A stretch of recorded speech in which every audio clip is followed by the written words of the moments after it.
The following content is not intended as a substitute for professional medical advice, diagnosis, or treatment. Always seek the advice of your physician or other qualified health provider with any questions you may have regarding a medical condition.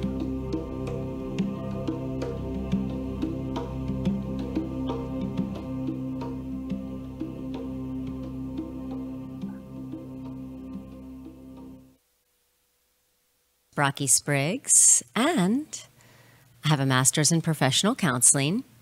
I am the IPPY Award-winning author of Stop Looking for a Husband, Find the Love of Your Life, and Nasty Divorce, A Kid's Eye View.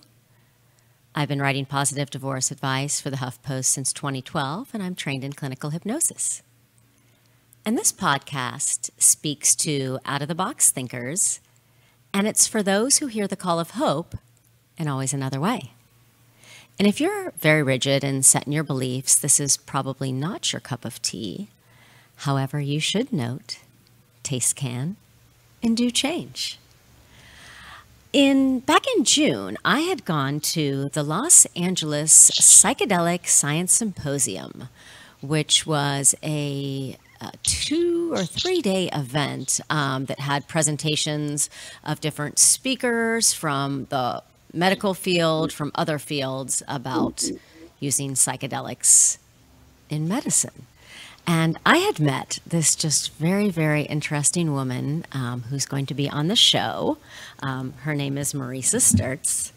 She is an LA-based filmmaker, host, and KRI certified Kundalini Yoga Teacher. She's the creator of the documentary series, The Healing Powers of, in quotes, weed, plants, and other mindful practices. She has spent her entire life on a journey of personal growth and has, for the last 5 years, traveled the world to document stories that share how mind-altering practices have the power to shift consciousness and improve lives. She's passionate about informing the public and helping people gain access to healing and ending this war on drugs. Mareesa's work has been featured by Viceland, 60 Second Docs, IFC, Spin, Participant, and has been shown in numerous film festivals around the world. So, without further delay, welcome Mareesa to the show. Can you hear me? I can hear you, and we can see you too.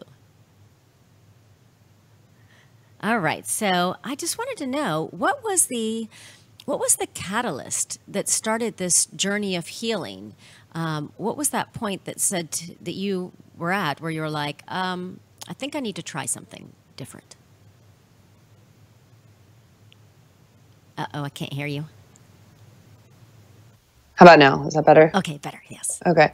Yeah, it's been, the catalyst is really sort of an interesting thing. It actually started with childhood. I was raised very religious, born-again Christian. And it was the kind of church where everyone went into fits of tongues and hallelujah and the whole thing. And I never connected to it. I didn't feel it. And I would pray to God, all right, God, if you're really there, let me know that I'm not going to hell. And God never really talked to me.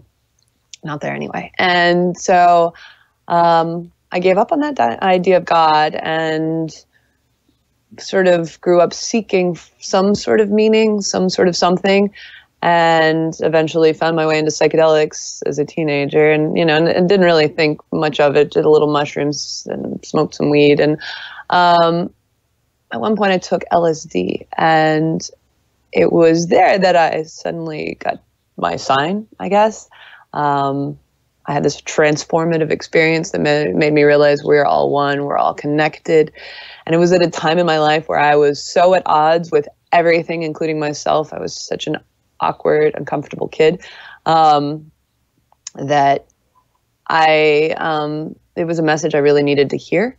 And it was really that experience that started me on this path and helped me understand that the world that we experience on a regular basis is really just a small fraction of what's going on in the bigger picture.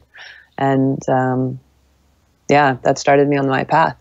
Okay, cool. So you're on your path. You didn't just a little confused about where you were before, found something that just kind of opened up a door for you and then set you out. And then tell us a little bit about that journey and then some of the interesting things you found on the way.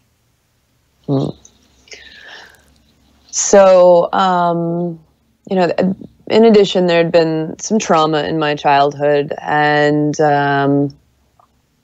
I had a lot of social anxiety as a result. And there's a lot of like beliefs that came from those experiences as a child that I think have really sort of created these obstacles in my life. So could you maybe touch on like, or I don't know if you feel comfortable sharing, but what is maybe like one or some of those beliefs that you're like, I thought this and that started me, you know? And that what? And that's the thought that you had. You thought that it was a belief, but maybe did it change later? Or some of those thoughts you had? Yeah. That were shaped by the traumas and the things that have happened that, you know, a lot of people have but more, and then they all just kind of shape you different ways. Right. Yeah. No, it took me a while. It took me until I was in my 30s that I started understanding what those beliefs were. So it's hard to introduce them that right off the bat. I knew I couldn't, I had a lot of anxiety around other people I didn't know. And so obviously I just felt like I wasn't good enough to be heard, to be listened to be taken serious, to be considered. Like, yeah, I wasn't important enough. I wasn't enough. And yet at the same time, I knew other people weren't struggling with this anxiety, and I knew other people weren't having the same issues to the degree I was. So I knew something could be done about it.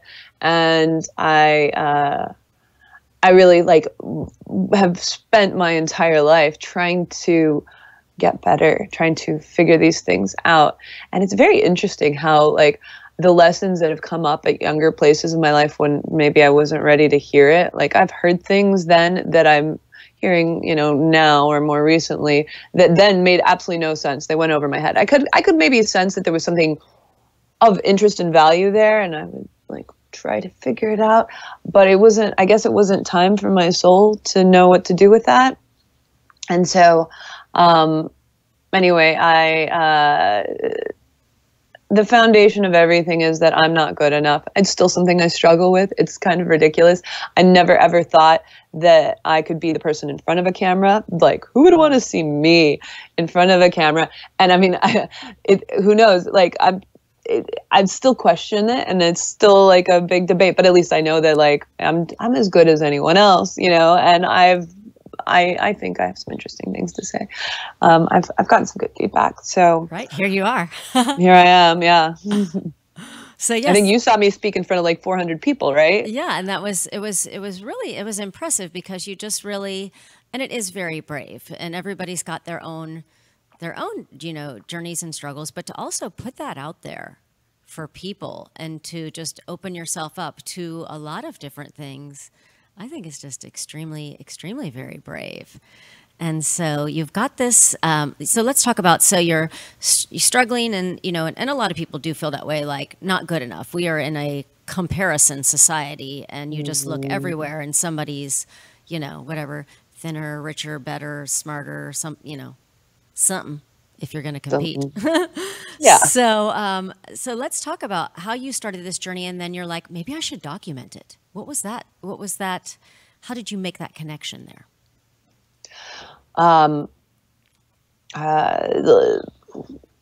So I think, every time I've heard other stories of other people sharing their own hardship and their difficulties, it's been really comforting in a way. You're like, oh, I'm not the only one who's going through this shit. I'm not alone. And here's what helped them. And so, whenever I got those pieces, they were like nuggets of gold. I was so grateful for them. And, that definitely made me think, okay, perhaps I can do that for others as well. And being that I am a filmmaker and I've always loved photos, ridiculously, I've just kind of always documented my own journeys. I've got journals from when I was 8. And it just sort of seemed like a natural progression to, Well, actually, it wasn't a natural progression to document my own stories. I had the idea for this series after I had been working with some plant medicines and I'd been doing documentaries for a few years. And I was like, oh my God, the world needs to know how powerful these tools can be. And so at first I thought I was going to do before, during, after stories of people in a more crisis state. And in fact, that's still the goal. I really want to do that. But the issue with doing that is, well, it's just a lot harder to track other people's stories than it is to track your own. I have access to me. I don't have access to other people, So all in all, it just sort of came together in a way that made a lot of sense. And what the series right now is mostly me working with these different medicines. But what I'd like to do is do a longer version of it where we do follow people with like more serious states of crisis, of like PTSD, emotional trauma, depression, etc., and get to follow their journeys. And I'll be a host, and maybe if it's relevant, I'll do the medicine as well. But yeah, so I think that answers your question. Yeah, it sure does. And on your, so if you could think of all the different things that you've tried, and just in your personal growth, can you maybe talk about just one of them that you think was just very, out of all of them, like just integral, that just made like a mind shift or something for you? I have had maybe 4 or 5 massive experiences. So to try to pull out which one was the most powerful is actually not that hard, funny enough.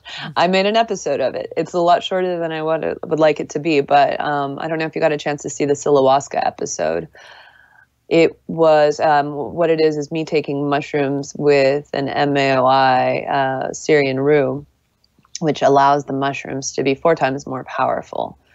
So if you want to learn more, watch the episode, and for the audience. But in this process of struggling with this idea that I'm not good enough, there's always been a lot of doubt and a lot of fear and a lot of stress. Mm-hmm.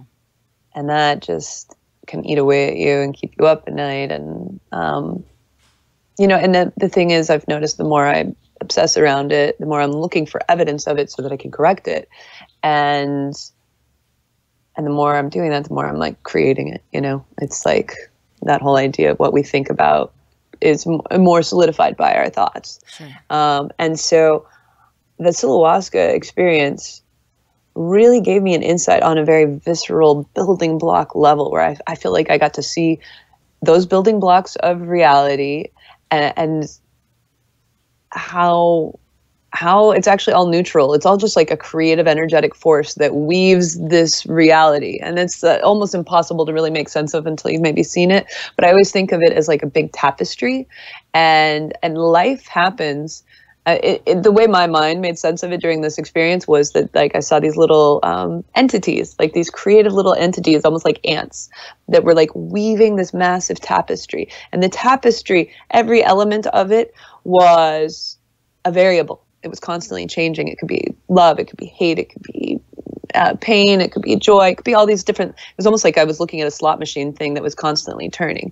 And I could see that we experience life, like we choose how we want to experience life. We choose on this really, like, first it starts from our training, right? Where we're not aware of what our training is. And then at some point, as we become more conscious and we start paying attention and observing ourselves and seeing our patterns, it becomes apparent that we are on a level choosing how to experience our lives. So we choose to suffer, or we choose to find joy in it.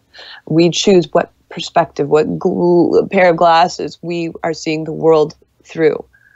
And having that realization, and also in that experience, I got to meet the energy of God. I got to meet God energy. It was like overwhelming on every level.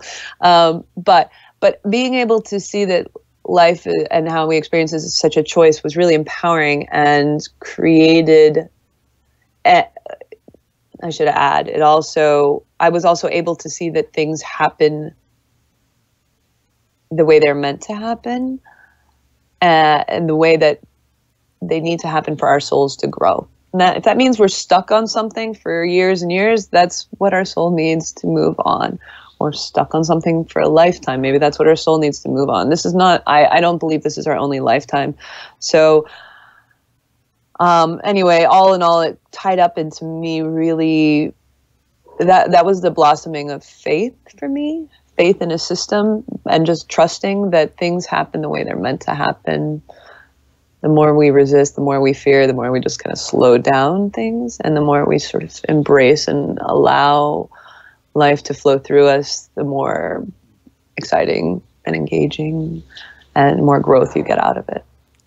Very, very nice. And did that kind of renewed just faith of letting you know that just everything's kind of all just in the plan that it is, just help your anxiety a little bit? Yeah, it helped a lot with my anxiety. I think like it really curbed me staying up at night obsessing over things that I didn't have control over. So that made a big shift. It's still something I struggle with. There's times when I'm like, how is this supposed to be in the plan? How does this make any sense right now? What's happening, you know? And it's a challenge not to let stuff that's happening that's not going the way you want it to. It's really a big challenge to take that in stride. Be like, oh, it's just part of the bigger plan. It's all cool. Right. Because it doesn't feel like it, you know, like this feels like shit. And I mean, yeah, I struggle massively with that at times. I'm struggling with it right now. But I think I know on a deeper level that I have control over that, and when I really want, it's an interesting thing. I'm playing this dance of, oh, do I give myself permission to feel like crap right now, and to feel like it's hopeless, and to be and like experience some of these more negative emotions? And I do, because I think some of those things are important of this experience, right? Like I think it's okay to have those for a little bit, Sure, but just not to get sucked into a loop. And if that's part of your old pattern, which for me it definitely was, to be very cognizant of it and not overindulge to the point of depression or where I can't get myself out. right. So yeah, let's go with that. And it is that delicate balance of feeling things, because you can't stuff them forever. They will come back at you, but feeling them without getting stuck in it. And then that being said, you know, I've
embrace death to connect to the divine, and they also smoke marijuana to connect to the divine.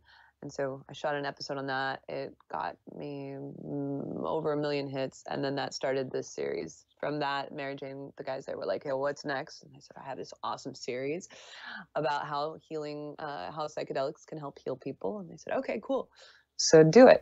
And so they gave me the financing to create the episode, and I got to do 7 episodes. A lot of them, I basically struggle. I work to tell the stories of legal medicines that are legal wherever I was working with them. Nice. So that oh, there you are. Okay, we're back. You're back. I snuck in a nice. I didn't want to interrupt you, but yeah, keep going. That's cool. Awesome. Okay, so yeah,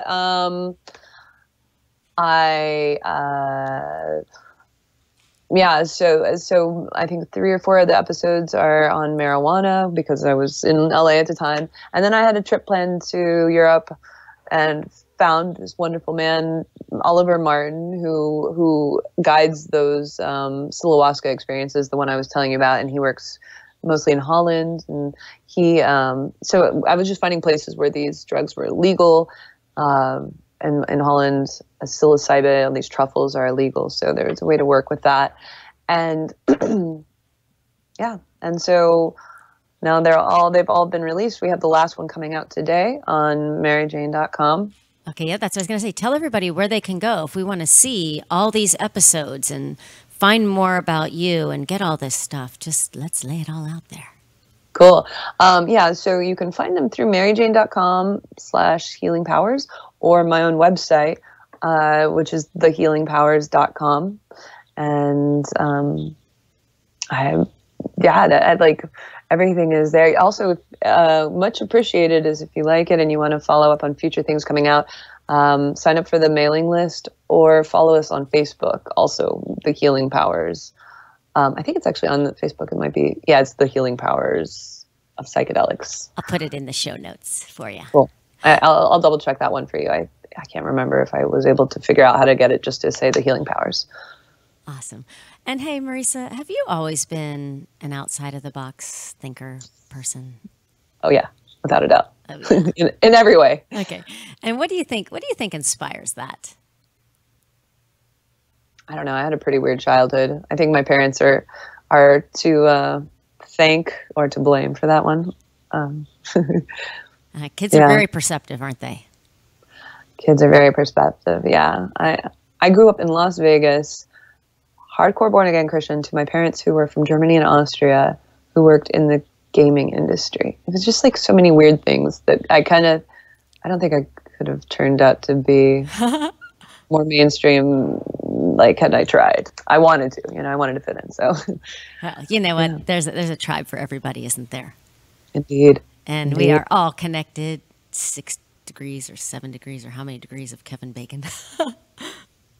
Yeah. Okay. You too, right? Yeah. Like, yeah. What was your story? Are we done? We don't have time for it, do we? Well, no. I don't know. Yes, I had an interesting childhood too, of a little bit, verbally abusive father and just some early childhood trauma stuff that I went through, and then ran through some interesting psychedelic experiences of my own, which really, truly did open up a lot for me, because maybe like you, I saw inconsistencies in adults from a very young age. So like words not matching actions, and then strange behavior, and just was, didn't make sense.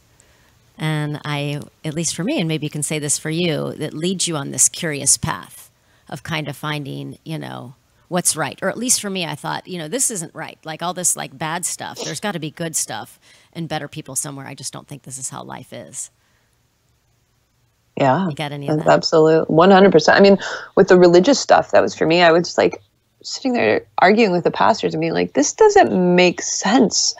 Like this, there's so many principles people were like using to guide their lives, and like they weren't living in accordance to them, or they simply didn't make sense. And that definitely put me on this path. Maybe that's the root of it all, just a discerning mind, perhaps. Well, there you go. We'll run with that one. Yeah. Well, hey, Mareesa, and it was really nice to meet you in LA, and thank you so much for being on the show and sharing your story. And like you, I think opening up that there's always another way to deal with. We've all got something. If you look at the ACEs Too High study of childhood adverse experiences, a lot of people are on that list, and there are just lots of ways to heal. So check Mareesa out at the Healing Powers. And at maryjane.com, check out all of her documentaries. And I just want to thank you again for being on. And for all of you listening, there is always another way. Yay. Thanks, Marina. Thanks for having me. And thank you for doing the show. Much, much, much appreciated.